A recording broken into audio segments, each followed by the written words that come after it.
Where have you been? Yes. I ain't even got my watch on. It's 25 past something now. We waited for you, but we had to set off because we've got a schedule. There'll be comments about that. There will, We're only 5 seconds into the damn thing. Last week we were at the Crick Boat Show and there were millions of people there. Hundreds of millions of people there. And they were all excited to see the boats. Edie were the best. Edie. I pulled Edie. She was how old? 90 what? 90, I think. And she wanted to towel me down after a skinny dip. She did. Awesome lady. Seriously, she wanted me to take her on my paddleboard. We love you, Edie. I ain't got any more. I've got a kayak now. It's a blow-up kayak. But all these people were there, so excited to see the boats. They all had exciting reasons to make changes in their own lives, like we did. Yes. And we were really surprised just how many people want to give the house and the job and the old life up and buy a narrowboat and have a new adventure on the canals, and they were asking us all sorts of questions. Fools! Don't speak about our viewer like that. We've only one left. If we lose them, we've got nobody. We're talking to ourselves again. And a lot of the questions were about our history. Oh my God, are we delving into the past? How did it hit? It's like a clip show, isn't it? He likes a good delve. Yeah, a lot of the questions were about our journey, about what led us to give our previous lives up and start a new life on Narrowboat Silver Fox. So today, we're going to tell you about our journey.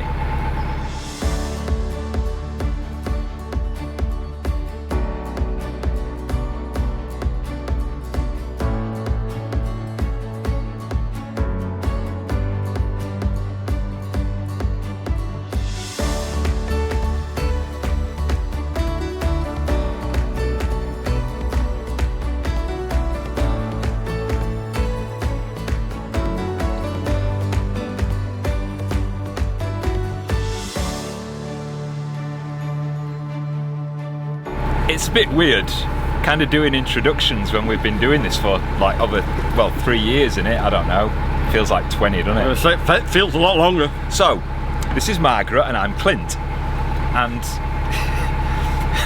our favourite comments to get on YouTube are the ones that says, it's nice to see a lad and his dad getting outdoors together and doing stuff. There's 8 years between us, that's all, 8 years. I think there was about 17 between my mum and one of her fellas one day. One day? Yeah. So... She'll not like that. She won't. So unless he's not doing well for 59, or my oil of Eulay's working, I don't know. 59? I'm not 59! How long did that take him? And we've been together 29 years. Can you believe that? I don't look old enough. I really don't look old enough. Yes, you do. I don't. I was 11 when we met. No, I wasn't. I was, what, 19? 20. Yeah, no, let's keep it 19. That would make me... He was 20. That would make me 32 now, wouldn't it? Yes, it would, yeah. And at the time, he was a waitress in a cocktail bar. Oh, God, they're all coming out now, these old ones, aren't they? When I met you. And how did we meet? Well... Oh, it's a story and a half. I was dating Sean's boyfriend at the time. Oh my God, they think we're gay now. I know. She is. And I didn't know at the time that the guy I was dating was already dating Sean. I had no idea until we were walking down the main street in Leeds, me and this fella, and Sean kind of walked up to us with his muscles. And I went, who's this? Now, I'm not good at reading people usually, but in that moment, He legged it. a light bulb definitely clicked on, and I realised what was going on, and I was out of there like a shot. You deal with your domestic, and I never saw the lad again after that. But then, I used to go out into bars and stuff. I didn't like it, but I used to go out into bars around Leeds, and I noticed that Sean was... hovering. Yeah, I was going to say stalking, but it's like, yeah, he was hovering around, and I thought he was going to knack me. I thought he was going to like punch me lights out for. This is after I got rid of the other fella. But I thought, like, do you know what I mean? Because you would do, wouldn't you, if you get caught? You No, would. because it weren't your fault. You didn't know. No, but I didn't know that at the time. I didn't know whether I'd destroyed your relationship. Oh no, that And was so well. you came. That were on the way anyway. You came after me looking for not contributions. Retribution. Contribution. Give to the poor. So yeah, anyway, I mean, you were hovering around me for like 6 months, weren't you? No. So we'd come into a bar and I'd see him in a corner lurking, staring at me. So I'd be like, because we used to go in the same bar, you numpty. So I'd drink up and leg it to another bar, and then he'd be there. And then it took a while before I realised you weren't going to kind of punch me lights out, didn't it? Yeah, we got to become friends, didn't we? Yeah, and then you rescued me from that dancing cage when I was in my gold pants. He didn't do that, really. Doing Copacabana with my tambourine. We did that. I'd actually rather admit to dancing in gold pants than dancing to Copacabana, wouldn't you? That's slightly less embarrassing. He used to stand on a bench checking his tambourine. And we became friends, as you can gather. And about 6 months later, we moved in together, didn't we? Yes. Moved into my place. It sort of happened, didn't it? And that was the start of it.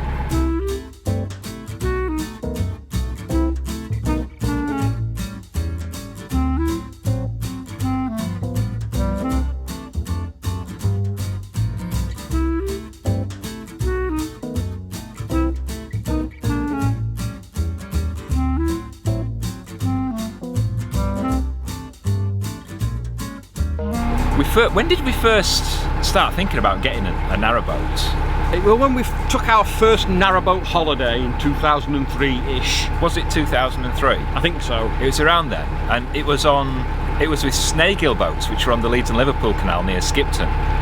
Juniper it was called. Narrowboat, yeah. Juniper. And it was April. It was pretty cold. I mean, there was some nice days, but it was pretty cold. And we did like it, didn't we? Loved it. We had our dog Barney. Yeah, it was Barney, wasn't it? And we loved it. We really did love it. And I think it was after that we started thinking and considering about actually buying one, didn't we? Yeah, we thought, we could do this. And then the year after, Sean's mum died. She had motor neuron disease and she died. And I think that spurred us on, didn't it, into... Yeah, because she was young when she died. She was only 62. So we were like, this is not good. We're working... I mean, you were working for a building society, a bank. A bank, yeah. And I can't remember what I was doing, but we weren't really enjoying, like we were just working all the time. Yeah. And because his mum died at such a young age, I think it kind of, when things like that happen, it spurs you into this mindset of go out and live while you can. Yes. And I think that's what happened. And so after the holiday, we went and started looking at narrowboats, like we did when we did Silver Fox, and we went and looked. We went at a few brokerages and didn't really see anything we liked. And then we went to the new and used. No, we went to Crickshow, I think. We went to Crickshow, and then we went to the new and used boat company down in Hanbury, near Droitwich, I think, isn't it, near Worcester. And there was a couple there that we liked. One was called Sandpiper. And I don't know why, I mean, it was really nice, but there was another one called the Aqualine, and that's the one that we went for. And Aqualines were really new at the time, weren't they? I think there were only 3. Yeah, there were 3 or 4 of them. And so we bought one of those, and it was built over in Poland. And a lot of people, they kind of snicker at it and they think, oh no, made in Poland. Why? Is it on the cheap?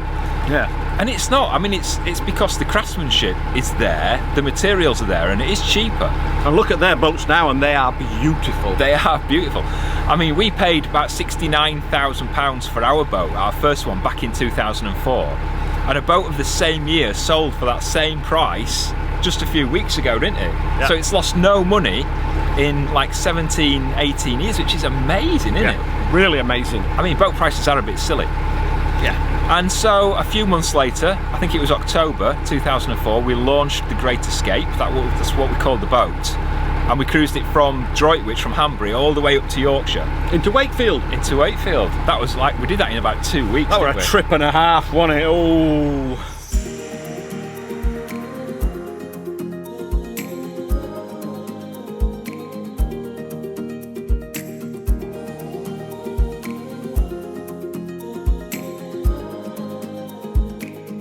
Once we got the boats back to Wakefield, where we were mooring for the winter, I think reality hit us, didn't it? Yes. Because we weren't prepared. Back in 2004, there wasn't really Facebook and Twitter and YouTube and... Not a lot of internet. Internet on phones wasn't really a thing back then. No. Not to the extent it is now.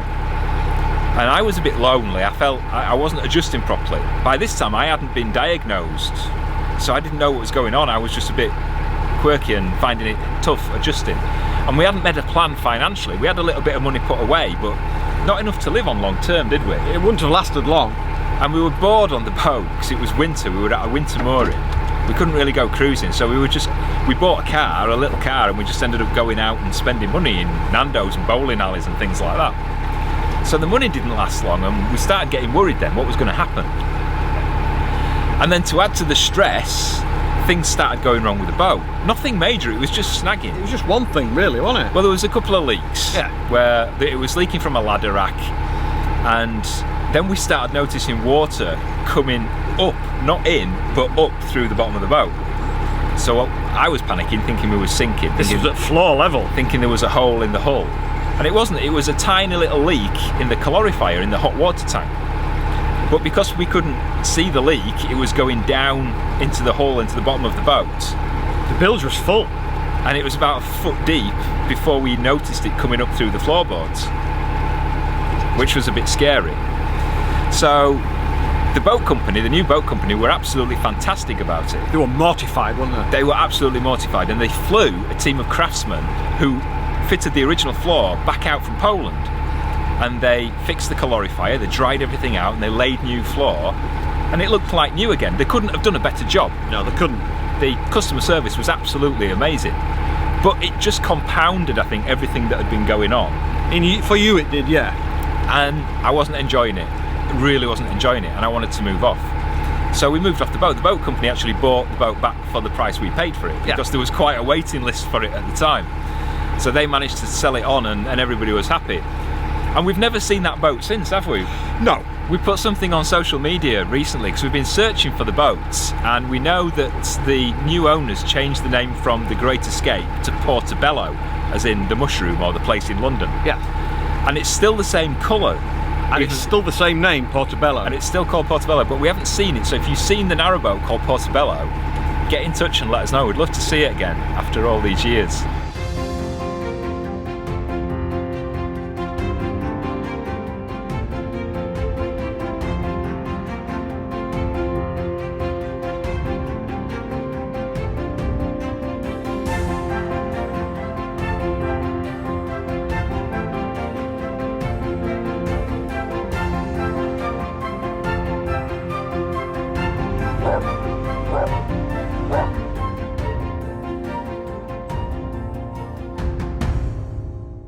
After we'd moved off the Great Escape, we were in a bit of limbo, really, weren't we? I can't remember where we moved to. Well, we didn't have enough money to buy a house. We didn't have full-time jobs, so we couldn't get a mortgage. Yeah. So we ended up renting an apartment. Oh, yes, I remember now.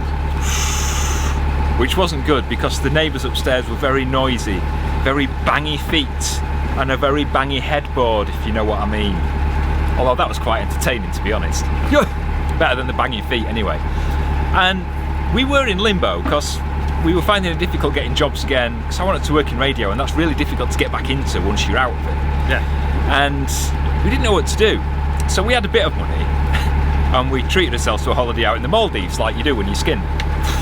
Thank you, Barclaycard. Yeah.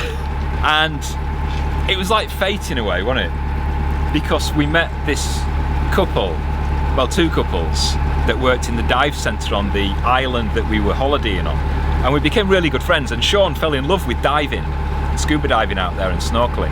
I kind of felt left out, so I was like Johnny come lately to the party on that one, wasn't I? Yeah. And I found it a bit intimidating fitting in with that group, but So really you decided to start diving, didn't you? really battled to get in that group, and we loved it that much.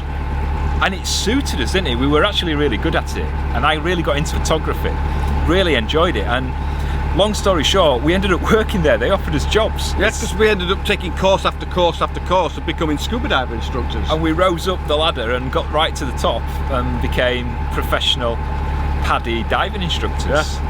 And we did that for a couple of years, and it was amazing experience, teaching people to snorkel and scuba dive In paradise. in paradise out in the Indian Ocean in the Maldives.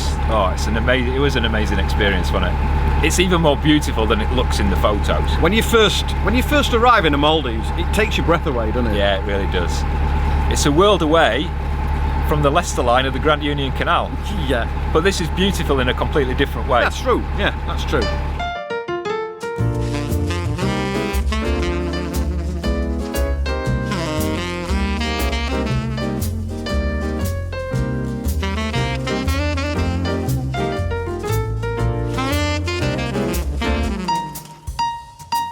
While we were working out in paradise, we were stashing the wages away, apart from spending money on chocolate And beer. and beer. And when we got back to the UK, we had enough to put a deposit down on a house. Sean got a job as a bus driver. I got back into radio and opened a gym, and everything seemed all right, apart from this little niggling thing in my head called my brain. The whirring bit. We've been attacked by leaves, or Leavesville people will correct me. And so I thought it's about time after all these years to go and get it sorted. So I went to see my GP. I've been on every antidepressant and anti-anxiety and every medication you could ever think of over the years, And they never worked. and nothing ever worked. And my GP says, well, maybe you're on the autistic spectrum, and sent me for a referral, which came along a few weeks later, and got my certificate, drove home, stopped at McDonald's and cried my eyes out. I don't know whether it was the big back or the relief of a diagnosis, I think it was relief. but the big back was lovely, and the milkshake was equally lovely. I had to suck really hard though to get the milkshake through the straw.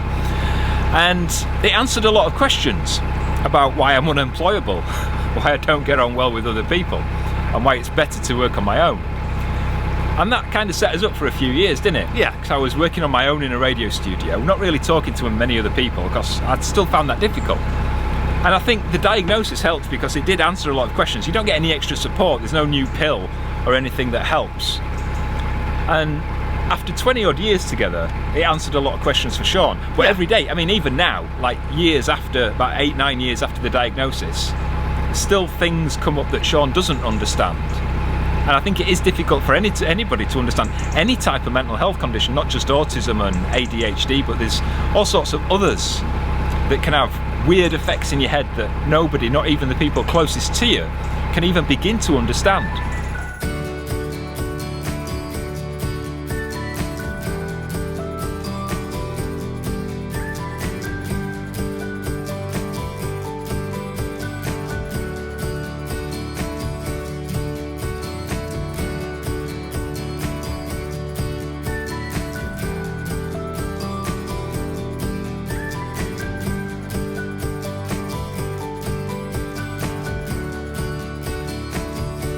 On paper, everything was perfect. We were quite comfortably, money-wise, weren't we? We were scraping through each month and all the bills were getting paid. We were both working full-time. I was enjoying my jobs. And the pressure was starting to get to me a little bit, especially at the gym. And I even took on my best mate, Jamie, and we worked together for about a year, and we had probably too much of a good time. Like two schoolboys together. It lightened the load. We did have a great time. It did lighten the load a little bit for me, and it made it a bit easier and nicer to go to work. But things were building up, the pressure was building, and the hours we were working weren't doing us any good. And I was starting to break down more often. It didn't help that the neighbours had this yappy dog that just yapped and yapped and yapped, and the owner was deaf, so he didn't know it was yapping, so he couldn't really shut it up. And triggers like that were starting to get me down. And it was Stanley Ferry, which is a place near Wakefield where the canal goes. We've actually been there in the vlogs. And when we did get time off together, we'd go drive through to Starbucks, where Jamie also worked, and he'd give us a frappuccino. And then we'd take Dylan up the canal. And yeah, we'd take Dylan, we'd walk around Stanley Ferry, and that's where the idea started growing again. Yeah. Well, why don't we think about getting a boat again? Time's passed. Time seems right, we've got enough money to do it, there's the internet, so we could start a YouTube channel. Who'd have thunk it? Who'd have thunk that? And so we started getting excited about it again.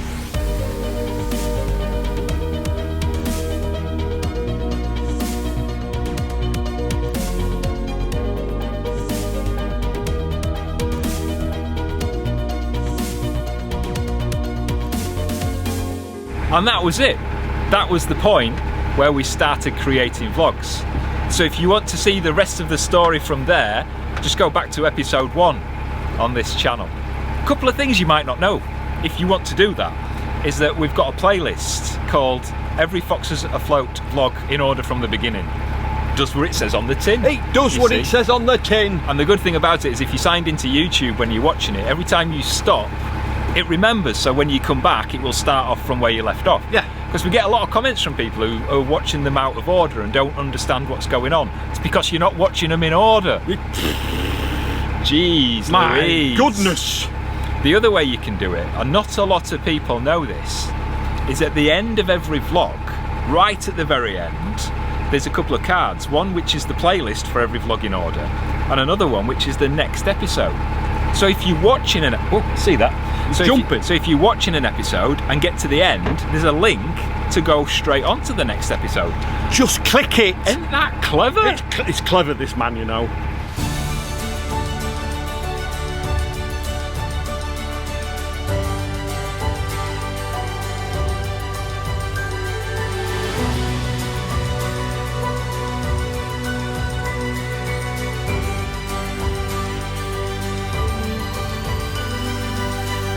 So what did we learn from the first time that came in useful this time? Everything. A lot. Things have changed. The canals haven't changed in the last 250 years. They get maintained every year and lock gates get replaced and stuff like that, but essentially the canal's exactly the same, and it probably will be. But the technology's changed. Technology on boats has changed. And I'm burping. That were I tried not to do that out loud, but it felt pretty big in me. That sound.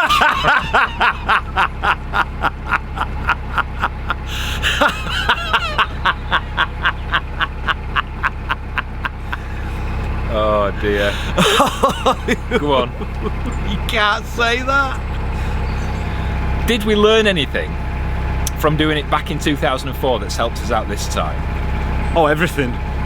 I think the adjustment wasn't as bad this time. No, because we knew what we were expecting. Yeah, the technology is better because obviously YouTube's about now and the internet is quite easy to get on a boat. So it's easier to find things to do and keep in touch with the outside world when you're on a boat. We learned about snagging, so I didn't panic as much when we had little bits to fix when we launched the boat. But has it improved my mental health? No, I don't think it has. I think for most people, you tend to move your baggage, whether it be physical baggage or mental baggage, wherever you go. Yeah. And so the lifestyle and the environment is nice, but the problems don't go away, and that's something I've got to keep working on. I think I'll always be working on that. Yes, you will, unfortunately. So don't come into this thinking it's going to solve all your problems. It's a beautiful way of life if you put the work in, but it's not going to solve everything. No, it won't.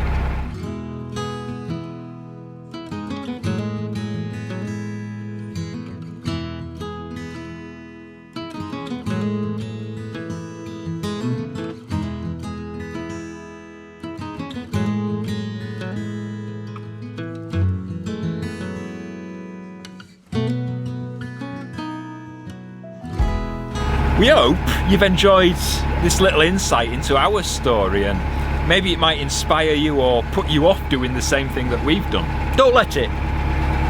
Follow your own path. Yes. It's the key to it. If you've enjoyed this little episode, we hope you have, and you're not already, please subscribe to the channel, hit the thumbs up button, and if you want YouTube to let you know every time we release a new episode, which is every Friday at 4 o'clock, hit the notifications bell. If you want to support the channel and keep us going making these crazy little things, you can hit the link which is up above Sean's head. It's also in the video description too. Some exciting things coming up, isn't there? Absolutely, very exciting. Which you're going to find out about in a couple of weeks. Big changes on the way. We'll still be here every Friday, and we hope you will be too. We'll see you next time. Bye bye. Ta-ra.